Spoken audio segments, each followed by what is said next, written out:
ఉన్నప్పుడు స్నేహితులు బంధువులు హ్యాండ్ ఇస్తారేమో కానీ మంచి సిబిల్ స్కోర్ ఉంటే బ్యాంకులు మాత్రం లోన్లు ఇచ్చేస్తాయి. క్రెడిట్ స్కోర్ కు మించిన పరపతి ఇప్పుడు లేదు. ఏ బ్యాంకులైనా ఎలాంటి లోన్లు ఇవ్వాలన్నా ముందు ఆ వ్యక్తి క్రెడిట్ స్కోర్ ను చెక్ చేస్తాయి. క్రెడిట్ స్కోర్, క్రెడిట్ హిస్టరీని బట్టి ఆ వ్యక్తి తిరిగి లోన్ను చెల్లించగలడా లేదా అనేది అంచనా వేసి లోన్లు మంజూరు చేస్తాయి. అయితే చాలా మంది ఇంతవరకు ఎలాంటి లోన్లు తీసుకొని వారు ఉంటారు. తాము అసలు లోన్లే తీసుకోలేదు కాబట్టి క్రెడిట్ స్కోర్ బ్రహ్మాండంగా ఉంటుందని అనుకుంటారు. కానీ ఇది పొరపాటు. అసలు లోన్లే తీసుకోకపోతే క్రెడిట్ ప్రొఫైల్, క్రెడిట్ హిస్టరీ అనేదే ఉండదు. అంటే ఆ వ్యక్తికి ఎలాంటి క్రెడిట్ స్కోర్ ఉండదు. ఇలా ఉన్నప్పుడు పెద్ద రుణాలు రాకపోవచ్చు.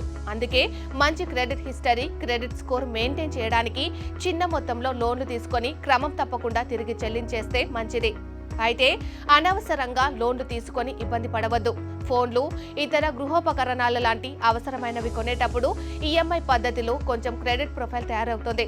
తిరిగి సమయానికి చెల్లిస్తే మంచి క్రెడిట్ హిస్టరీ, క్రెడిట్ స్కోర్ ఉంటుంది. అలాగని అవసరం లేకపోయినా క్రెడిట్ స్కోర్ కోసమే కొనడం కూడా మంచిది కాదు.